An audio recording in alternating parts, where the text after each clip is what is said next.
eu vi os canais de esquerda pirando na batatinha, Holiday. Os caras estavam insanos. Eles são insanos por definição, né? Se você é um cara de esquerda, você é clinicamente uma pessoa que sofre de algum tipo de distúrbio. Não é possível alguém se considerar de esquerda depois de tudo que está acontecendo. Mas vamos lá. Em áudio policial diz poder matar para manter Bolsonaro no poder. Esse foi o áudio do golpe. Vamos colocar aqui, a gente tem um trecho? Tem um trecho do vídeo. Nós fazemos, né, de uma equipe de operações especiais que estava pronta para defender o presidente armado, sabe, e com poder de fogo elevado, para empurrar quem viesse à frente, entendeu? A gente ia com muita vontade, a gente ia empurrar meio mundo de gente, matar meio mundo de gente, tá nem aí já. A gente estava preparado para isso, inclusive, para ir prender Alexandre de Moraes, eu ia estar na equipe, ia botar para esse filado. Só que aí o presidente, esperávamos só o ok do presidente, uma canetada para a gente agir. Só que o presidente deu para trás, porque na véspera que a gente ia agir, o presidente foi traído dentro do exército, né? O Alexandre de Moraes realmente tinha que ter tido a cabeça cortada quando ele impediu de o presidente colocar um diretor da Polícia Federal, né, o Ramagem. Tinha que ter cortado a cabeça dele, era ali, você tá entendendo, mas não fez, foi frouxo, entende, cara? E tentou fazer tudo direitinho, 4 linhas, não sei o que, e só se ferrou. Holiday, as pessoas da esquerda, elas não sabem para onde correr.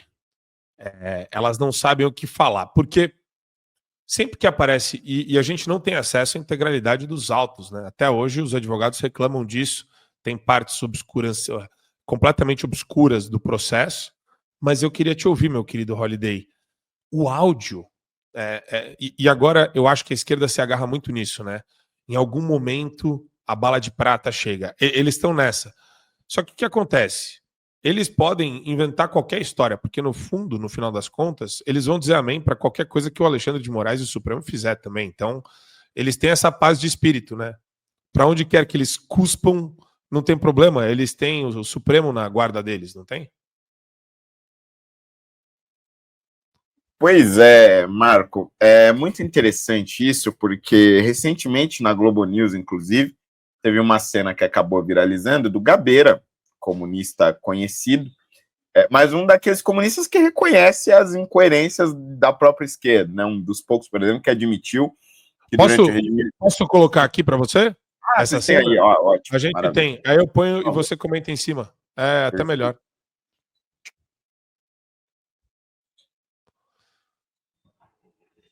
Pode pôr, Will. É o vídeo 2. Eu faço uma ideia desse áudio como um áudio que favorece um pouco o Bolsonaro. Por quê? Porque dá a impressão de que o Bolsonaro não quis avançar um pouco mais. Que o Bolsonaro recuou, ficou dentro das 4 linhas, como ele disse. Essa história de ficar dentro das 4 linhas.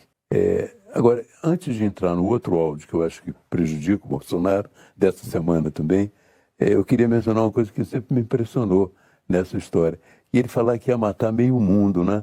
É tão raro essa imagem, para matar meio mundo. De modo geral, você mata todo mundo ou mata quem aparecer, mas meio mundo me pareceu assim, um momento assim da polarização brasileira. Né? Vou matar meio mundo, vou matar o outro lado, entende? Pois é interessante isso porque o Gabeira é um daqueles comunistas que entra na classe dos que não escondem, né, não ignoram a verdadeira história da esquerda e continua comunista, né? Por exemplo, ele foi um dos poucos que admitiu que realmente a esquerda no regime militar não queria democracia, né? Estava na luta armada para ter uma outra ditadura e lutavam por isso conscientemente. E agora ele está tendo esses episódios de lucidez também. Disse agora que os áudios favorecem Bolsonaro e disse lá atrás que as penas do STF em relação a Débora e vários outros era um exagero. Tudo isso para dizer o seguinte: a todo momento se criou uma expectativa nesses inquéritos dirigidos por Alexandre de Moraes de que em algum momento viria uma prova cabal, como aliás teve provas cabais em relação ao Lula nas investigações da Lava Jato. Tinha foto dele visitando o apartamento que ele ia ganhar como propina, não se encontrou as palestras que ele supostamente deu, mas recebeu milhares de reais por elas, ou seja, você tinha ali comprovantes fiscais, você tinha fotos do Lula no momento do crime, quer dizer, você tinha fotos cabais, que não tinha por onde escapar. Tanto é que o Lula escapa desses processos por questões meramente técnicas processuais. E se esperava isso em relação ao Bolsonaro, uma gravação dele no meio de uma reunião, um vídeo escondido dele nas reuniões, ali planejando um suposto golpe, e não tem nada disso. Pelo contrário, as transcrições já traziam provas de que Bolsonaro não aceitou qualquer tipo de ruptura com a Constituição. Todas as transcrições que vieram na delação do CID, que vieram nos relatórios da Polícia Federal, todas elas estavam dizendo de forma bem clara: o presidente Bolsonaro só quer agir dentro das 4 linhas da Constituição. O presidente Bolsonaro está consultando sua equipe porque quer agir dentro da Constituição. E a todo instante, essa esquerda, essa militância se decepcionou, porque não vinha a prova cabal. E no mundo do direito, em tempos normais, o que se diz é o seguinte: indúbio pro réu, do latim, em dúvida, o benefício é do réu. E aqui não é nem que está em dúvida se Bolsonaro cogitou dar um golpe. É que as provas apresentadas pela própria polícia inocentam Bolsonaro. Veja, nós não estamos diante de um caso de dúvida. Nós estamos diante de um caso onde as provas são provas de inocência e não de culpa. É uma loucura esse inquérito, aliás, é uma loucura esse julgamento estar acontecendo. É uma loucura o STF ter aceitado a abertura do processo, ter aceito a denúncia do Ministério Público, porque contra Bolsonaro, efetivamente, não se tem nada. É justamente o oposto. E agora esses áudios, mais uma vez, é quase cansativo isso, mas mais uma vez, uma prova de inocência.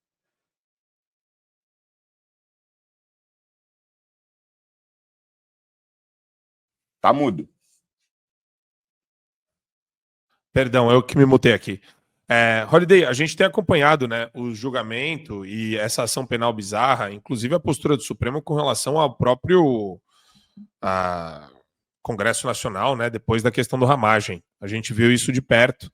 O Supremo ele não tem mais qualquer limite, já virou um negócio periclitante, já passou do estado emergencial faz tempo. E é sempre bom lembrar a audiência que essa primeira pergunta não é correta, né? Se houve um golpe, foi o Supremo quem deu. A gente não pode aceitar a premissa como verdadeira.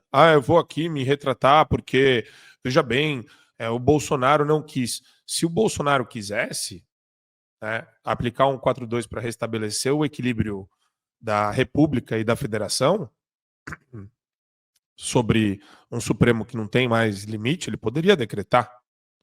Não existe qualquer empecilho constitucional. Tudo deriva da Constituição. Se ele optasse pelo estado de sítio, se ele optasse pelo estado de defesa, de sítio, tanto faz. Ele poderia encontrar o fundamento constitucional relevante para aquele momento, porque se você tem um Supremo pilhado aí de mafiosos, cheio de criminosos, você tem que tomar uma postura, você tem que tomar uma decisão. Você não pode ignorar isso daí, né? Então, é importante a gente questionar toda hora a premissa que leva a essa necessidade também da gente ficar toda hora, veja bem e tal. Tipo, tudo que o Bolsonaro fez, ele poderia ter feito, e agora ele está sendo acusado de uma tentativa de uma coisa que ele não fez. Que ele, se quisesse, poderia ter feito, né? Enfim, sei lá, é bom redundar o óbvio às vezes, porque as pessoas, elas têm mania, né, de entoar a narrativa, né, como se o problema viesse do executivo e não do judiciário. O Sarney, meu querido Holiday, Sarney, ele está vivo. Ele não está mumificado ainda. Ele está vivo, ele anda, ele fala, ele come, ele dorme. Sarney. Cara tá aí. Ele fez uma crítica ao Supremo Tribunal Federal e falou que não teve golpe, não teve uma tentativa de golpe. E a revista Veja, né, dando seus últimos suspiros. É engraçado, as últimas reportagens que a gente usou aqui da revista Veja, mas isso daí já morreu. Mas aí na entrevista ele fala que 8 de janeiro de 23 não foi uma tentativa de golpe e que não acredita que haverá outros distúrbios do tipo. E aí o que ele fala aqui, ó, o ataque aos 3 poderes no 8 de janeiro foi uma tentativa de golpe? A resposta dele, não. Houve um excesso de judicialização da política e de politização da justiça, meu querido Holliday. Pois é, o Sarney é interessante porque ele é aquela figura que está quase desaparecendo da política e a Veja quase desaparecendo do jornalismo. Junta os dois e forma um combo que gera notícia. Bom, mas é interessante isso pelo seguinte, o Sarney, ele tem uma experiência muito grande, ainda tem muitos contatos na política, e significa que ele tem informações de bastidores, por mais distante que esteja, por menos ativo que ele esteja na política, ele tem esses contatos e tem esse feeling do que acontece. E me parece que ele está transmitindo uma sensação que circula nos bastidores do Centrão, mas que, obviamente, eles não têm coragem de dizer, porque boa parte deles tem mandato, boa parte deles tem rabo preso no STF, né, tem inquéritos em andamento e tudo mais, e tem medo de falar o que realmente pensam. Então, me parece que o Sarney canaliza este pensamento, de que há um claro, um óbvio exagero nesses inquéritos, com penas absolutamente exacerbadas para pessoas que quebraram prédios públicos e que mereciam ser punidas por conta da quebradeira, mais especificamente quem quebrou, e deveriam ser punidas não com o julgamento no STF, mas na instância comum, como aliás sempre aconteceu. Infelizmente, o 8 de janeiro foi uma exceção que era a regra nos protestos de esquerda. Qual era a regra nos protestos de esquerda? As pessoas vão lá, começam um protesto aparentemente pacífico, e aí um núcleo radicalizado toma conta do negócio e a manifestação sai de controle. Eles quebram tudo, quebravam banco, quebravam prédios públicos, tacavam fogo em ministério, MST, um clássico disso. Na direita, nunca aconteceu isso. Desde que as manifestações começaram em 2015, que é quando a direita em si mesma toma conta das ruas, e no país inteiro contra Dilma Rousseff, eram manifestações assim, com milhões de pessoas, literalmente milhões, e independentemente da fonte, fosse a polícia, fosse Datafolha, eram milhões de pessoas no Brasil. Não havia um ato de vandalismo. E aí, um dia, em uma manifestação isso acontece e aí é colocado como golpe. Quer dizer, é completamente desproporcional. Os políticos de centro, aqui representados pelo Sarney, entendem isso, observam isso quando olham, inclusive, para o histórico. Só que, infelizmente, a maior parte deles tem rabo preso, Marco Antônio, não tem coragem. E daí a importância das eleições de 2026, especialmente as eleições para o Senado, que é o que a gente sempre fala, mas é essencial, porque conforme a gente vai se aproximando da eleição, a gravidade disso vai ficando cada vez mais evidente. Sim, vai ficando bem evidente, Adrilles Jorge. Yeah. Bom dia. Bom dia, flor do dia. E aí? E a semana? Começou animada, Adrilles Jorge? Tá animado? Tá tão animado Oi. Que já caiu. Estão me ouvindo? Tô te ouvindo. Eu não tô ouvindo.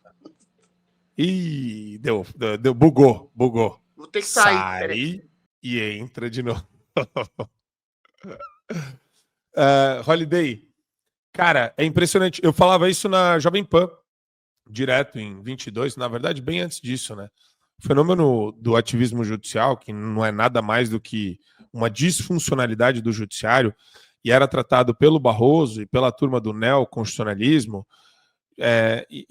Eu tento não ficar muito academicista, né, para falar sobre isso, mas esse pessoal colocou na cabeça, incutiu na cabeça dos estudantes universitários ao longo de 10 anos, aí foram mais de 10, 15 anos de obras, falando sobre esse neoconstitucionalismo, que nada mais é do que tudo que você está vendo o Barroso fazer agora. Visitar embaixador, representar o Brasil como se ele fosse um chefe de Estado bizarro, falar pelas orelhas, adiantar voto por meio de entrevista, fazer coletiva de imprensa, fazer participação de movimento da UNE, falar as merdas que esse cara fala. Isso tudo tá, a justificativa teórica disso tudo tá nos livros dele, tá? É importante frisar. Daí que a gente fala toda hora da importância da cultura como condicionante do meio político, porque se você deixa o ambiente cultural, universitário, no caso, de formação de toda a classe de burocrata, advogado, operador do direito, todo mundo que vai trabalhar no Estado, nas mãos desses caras, o produto que você vai receber culturalmente disso é um monte de gente relativizando o que o Supremo faz, e não só isso, né? Apoiando o que o Supremo faz. Medidas arbitrárias, autoritárias, de um grupo de pessoas que nunca teve um maldito voto sequer, e que hoje botam medo em jornalista.